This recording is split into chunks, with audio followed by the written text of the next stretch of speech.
ರಾಕ್ಷಸ ಇದು ಲೋಹಿತ್ ಹೆಚ್ ಅವರು ಡೈರೆಕ್ಟ್ ಮಾಡಿರುವಂಥ ಚಿತ್ರ. ಇಲ್ಲಿ ನಮ್ಮ ಮುಖ್ಯ ಪಾತ್ರಧಾರಿಯ ಹೆಸರು ಸತ್ಯ ಅಂತ. ಅವನು ಒಬ್ಬ ಸಸ್ಪೆಂಡ್ ಆಗಿರುವಂಥ ಪೊಲೀಸ್ ಆಫೀಸರ್. ಡಿಪಾರ್ಟ್ಮೆಂಟ್ ಅಂದರೆ ಅವನಿಗೆ ಇಷ್ಟ ಇರೋದಿಲ್ಲ, ಬಟ್ ಸ್ಟಿಲ್ ಅವನು ಗೌರವ ಕೊಡುವಂಥ ಒಬ್ಬ ಆಫೀಸರ್ ಹೇಳಿದ್ರು ಅಂತ ಅವರಿಗೋಸ್ಕರ ಒಂದು ಕೆಲಸ ಮಾಡೋದಕ್ಕೆ ಒಪ್ಕೊಳ್ತಾನೆ. ಆ್ಯಂಡ್ ಅಲ್ಲಿಂದ ಅವನಿಗೆ ಸಂಕಷ್ಟಗಳು ಎದುರಾಗೋದಕ್ಕೆ ಶುರು ಆಗುತ್ತೆ. ಸೊ ಅವು ಏನು, ಆ ಕೆಲಸ ಏನು, ಆ್ಯಂಡ್ ಇದೆಲ್ಲ ಇಲ್ಲಿ ಆಗ್ತಾ ಇರೋದು ಯಾರಿಂದ, ಯಾವ ಶಕ್ತಿಯಿಂದ ಅನ್ನೋದನ್ನೆಲ್ಲ ನೀವು ಸಿನಿಮಾ ನೋಡಿನೇ ತಿಳ್ಕೊಳ್ಬೇಕು. ಇಲ್ಲ ಅನ್ಫಾರ್ಚುನೇಟ್ಲಿ ನಿಮಗೆ ಸಿನಿಮಾ ನೋಡಿದ ಮೇಲೂ ಅದು ಗೊತ್ತಾಗೋದಿಲ್ಲ. ಸೊ ಆ್ಯಸ್ ಯೂಶ್ವಲ್ ಇಲ್ಲಿನ ಪಾಸಿಟಿವ್ಸ್ ಬಗ್ಗೆ ಮಾತನಾಡೋದಾದರೆ ಅವು ಇಲ್ಲಿ ಕಮ್ಮಿ ಇದ್ವು. ಒಂದು ಒಳ್ಳೆ ವಿಷಯ ಏನಂದರೆ ಇವರು ಅದೇ ಹಳೆ 5 ಹಾಡು 5 ಫೈಟ್ ರೀತಿಯ ಸಿನಿಮಾಗೆ ಹೋಗ್ದೇ ಏನೋ ಹೊಸ್ತನ್ನು ಮಾಡೋಣ ಅಂದ್ಕೊಂಡ್ರಲ್ಲ, ಅದೇ ಪಾಸಿಟಿವ್ ಪಾಯಿಂಟ್ ಅಂತ ಹೇಳ್ಬೋದು. ಅದರಲ್ಲಿ ಸಕ್ಸಸ್ಫುಲ್ ಆಗಿಲ್ಲ, but still horror thriller and ಅದರಲ್ಲಿ ಟೈಮ್ ಲೂಪ್ ಈ ರೀತಿ ಜಾನನ್ನು ಎಕ್ಸ್ಪ್ಲೋರ್ ಮಾಡಬೇಕು ಅಂದ್ಕೊಂಡ್ರಲ್ವ, ಅದೇ ಪಾಸಿಟಿವ್ ಅಂತ ಹೇಳ್ತೀನಿ. ಇನ್ನು ಸಿನಿಮಾದಲ್ಲಿದ್ದಂಥ ಒಂದಷ್ಟು ಶಾರ್ಟ್ಸ್ ಅವುಗಳನ್ನ ಎಡಿಟ್ ಮಾಡಿರೋ ರೀತಿ ಚೆನ್ನಾಗಿ ಅನಿಸ್ತು. ಅವುಗಳಿಗೆ ಸರಿಯಾದಂಥ ರೈಟಿಂಗ್ ಇದ್ದಿದ್ರೆ ಅವು ಇನ್ನೂ ಖುಷಿ ಕೊಟ್ಟಿರೋವೇನೋ, ಬಟ್ ಸ್ಟಿಲ್ ಒಂದು ಎಲಿಮೆಂಟ್ ಆಗಿ ಪ್ರೆಸೆಂಟೇಷನಲ್ಲಿ ಒಂದಷ್ಟು ಶಾರ್ಟ್ಸ್ ಇಂಟ್ರೆಸ್ಟಿಂಗ್ ಅಂತ ಅನಿಸಿದ್ವು ಅಂತ ಹೇಳ್ತೀನಿ.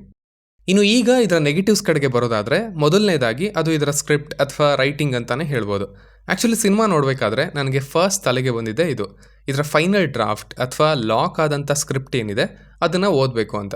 ಬಿಕಾಸ್ ಇದು ಹೇಗಿತ್ತು, ಪೇಪರ್ನಲ್ಲಿ ಏನಿದ್ರಿಂದ ಓಕೆ ಆಯಿತು, ಆ್ಯಂಡ್ ಯಾಕೆ ಇಲ್ಲಿ ಅದು ಎಕ್ಸಿಕ್ಯೂಟ್ ಆಗಿಲ್ಲ, ಹೀಗೆ ಯಾಕೆ ಸಿನಿಮಾ ಬಂದಿದೆ, ಹೀಗೆ ಯಾಕೆ ಇದು ಎಡಿಟ್ ಆಗಿದೆ, ಹೀಗೆ ಈ ಥರ ಸಾಕಷ್ಟು ಕ್ವಶನ್ಸ್ಗೆ ಅಟ್ಲೀಸ್ಟ್ ಆ ಸ್ಕ್ರಿಪ್ಟಲ್ಲಿ ಆನ್ಸರ್ಸ್ ಸಿಗ್ಬಹುದು ಅಂತ. ಇಲ್ಲಿ ಬ್ರಹ್ಮ ರಾಕ್ಷಸ ಅನ್ನೋದು ಇಲ್ಲಿನ ಮೇನ್ ಎಲಿಮೆಂಟ್. ಅದು ಹೇಗೆ, ಎಲ್ಲಿಂದ ಬಂತು, ಎಲ್ಲಿದೆ ಅನ್ನೋದನ್ನೆಲ್ಲ ಎಸ್ಟಾಬ್ಲಿಷ್ ಮಾಡ್ತಾರೆ. ಅದಕ್ಕೊಂದು ಸ್ಟೋರಿ ಅಂತ ಬರ್ಕೊಂಡಿದ್ದಾರೆ. ಅಲ್ಲಿ ತನಕ ಸಿನಿಮಾ ಚೆನ್ನಾಗಿತ್ತು, ಬಟ್ ದೆನ್ ಇದು ಏನೇನೋ ಆಗೋಗುತ್ತೆ. ಸಿನಿಮಾ ಅಂದಮೇಲೆ ಅಲ್ಲಿ ಇಮ್ಯಾಜಿನೇಷನ್ಗೆ ಲಿಮಿಟೇಷನ್ ಅಂತ ಇಲ್ಲ, ಬಟ್ ಅಟ್ಲೀಸ್ಟ್ ಸೂಪರ್ಫಿಷಿಯಲಿ ಆಗಾದರೂ ಒಂದು ರೀಸನ್ ಅಂತ ಇರಬೇಕಲ್ವಾ, ಅದಿಲ್ಲ. ಆ್ಯಂಡ್ ಅನ್ಫಾರ್ಚುನೇಟ್ಲಿ ಸಿನಿಮಾ ಮುಗಿದ ಮೇಲೂ ಅದು ನಿಮಗೆ ಸಿಗಲ್ಲ. ಬೇಜಾರು ತರಿಸಿದೇನೆಂದರೆ ಸಿನಿಮಾ ಮುಗಿಯೋ ಟೈಮಲ್ಲಿ ನಮಗೆ ಏನೆಲ್ಲ ಕ್ವಶನ್ಸ್ ಇರುತ್ತಲ್ವ, ಆ ಕ್ವಶನ್ಸ್ನೆಲ್ಲ ಅವರೇ ರಿಪೀಟ್ ಮಾಡಿ ಇವುಗಳಿಗೆಲ್ಲ ಇನ್ನು ಉತ್ತರ ಕೊಡೋದಿದೆ ಅನ್ನೋ ರೀತಿ ಹೇಳಿ ಅನ್ಫಿನಿಶ್ಡ್ ಅಂತ ತೋರಿಸ್ತಾರೆ. ಅಂದರೆ ಇಲ್ಲಿ ತನಕ ನೋಡಿದ ಪ್ರೇಕ್ಷಕರಿಗೆ ಬೆಲೆ ಇಲ್ದಂಗೆ ಆಯಿತು ಅಲ್ವಾ. ಓಕೆ, ಆ ಬಾಕ್ಸ್ ಅಲ್ಲಿಗೆ ಹೇಗೆ ಬಂತು, ಈಗ ಅದರ ಪರ್ಪಸ್ ಏನು, ಆ್ಯಕ್ಚುಲಿ ಇವನಿಂದ ಅದು ಏನನ್ನು ಅಚೀವ್ ಮಾಡೋದಕ್ಕೆ ನೋಡ್ತಾ ಇದೆ, ಆ್ಯಂಡ್ ಗ್ಯಾಪಲ್ಲಿ ಈ ಟೈಮ್ ಲೂಪ್ ಹೇಗೆ ಕ್ರಿಯೇಟ್ ಆಗಿದೆ, ಏನು ಮಾಡಿದರೆ ನಿಲ್ಲತ್ತೆ, ಅದನ್ನು ಮಾಡೋದು ಎಷ್ಟು ಕಷ್ಟ, ಆ್ಯಂಡ್ ಈಗೇನು ಆ ಟೈಮ್ ಲೂಪಿನ ಪರ್ಪಸ್ ಏನು, ಆ್ಯಂಡ್ ಇಷ್ಟರೊಳಗೆ ಪಾಪ ಮಗಳು ಏನಕ್ಕೆ, ನೋಡಿ ಇಷ್ಟಿದೆ. ಬಟ್ ಇವು ಯಾವುದಕ್ಕೂ ಆನ್ಸರ್ ಇಲ್ಲ, ಎಕ್ಸ್ಪ್ಲನೇಷನ್ಸ್ ಇಲ್ಲ. ಸುಮ್ಮನೆ ಸಿನಿಮಾ ತನ್ನ ಪಾಡಿಗೆ ತಾನು ಹೋಗ್ತಾ ಇರುತ್ತೆ. ಎಡಿಟಿಂಗ್ ಕೂಡ ಅಷ್ಟೇ. ಫಸ್ಟ್ ಹಾಫ್ ಓಕೆ ಎಸ್ಟಾಬ್ಲಿಷ್ಮೆಂಟ್ ಅಂತ ಅಂದ್ಕೊಂಡು ಸುಮ್ಮನೆ ಆಗ್ಬೋದು, ಬಟ್ ನಂತರ ಆ ಟೈಮ್ ಲೂಪ್ನ ತೋರಿಸೋದ್ರಲ್ಲೇ ಮುಕ್ಕಾಲು ಭಾಗ ಹೋಗುತ್ತೆ. ಆ್ಯಂಡ್ ಅವನು ರಿಯಲೈಸ್ ಆದ ಅನ್ನೋ ಅಷ್ಟರಲ್ಲಿ ಒಂದು ದೊಡ್ಡ ಪೋರ್ಷನ್ ಕಟ್ ಆಗಿದೆ ಅನ್ನೋದು ಗೊತ್ತಾಗುತ್ತೆ. ಆ್ಯಂಡ್ ಸಿನಿಮಾ ಡೈರೆಕ್ಟ್ಲಿ ಕ್ಲೈಮ್ಯಾಕ್ಸ್ ಆ್ಯಕ್ಷನ್ಗೆ ಶಿಫ್ಟ್ ಆಗಿಬಿಡುತ್ತೆ. ಇದಕ್ಕೇನೆ ಅನಿಸಿದ್ದು ಆ್ಯಕ್ಚುಲಿ ಏನು ಅಂದ್ಕೊಂಡಿದ್ರು ಈ ಸಿನಿಮಾ ಮಾಡಬೇಕಾದ್ರೆ ಏನೂ ಇಲ್ಲಿ ಎಕ್ಸಿಕ್ಯೂಟ್ ಆಗಿಲ್ಲ, ಯಾಕೆ ಆಗಿಲ್ಲ, ಅಥವಾ ಇದು ಪೇಪರ್ನಲ್ಲೇ ಇರಲಿಲ್ವಾ, ಅಟ್ಲೀಸ್ಟ್ ಅದನ್ನಾದರೂ ತಿಳ್ಕೊಳ್ಳೋದಕ್ಕೆ ಸ್ಕ್ರಿಪ್ಟ್ ಸಿಗಬೇಕು ಅಂತ.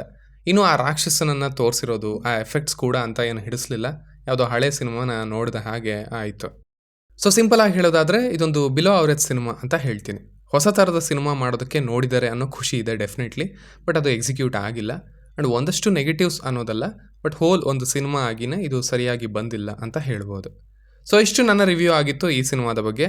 ಇನ್ನು ನೀವು ಆಲ್ರೆಡಿ ಈ ಸಿನಿಮಾವನ್ನು ನೋಡಿದರೆ ನಿಮಗೆ ಇದು ಹೇಗೆ ಅನ್ನಿಸ್ತು ಅನ್ನೋದನ್ನು ಖಂಡಿತ ಕೆಳಗಡೆ ತಿಳಿಸಿ. ಆ್ಯಸ್ ಯೂಶ್ವಲ್ ಮತ್ತೆ ಸಿಗೋಣ.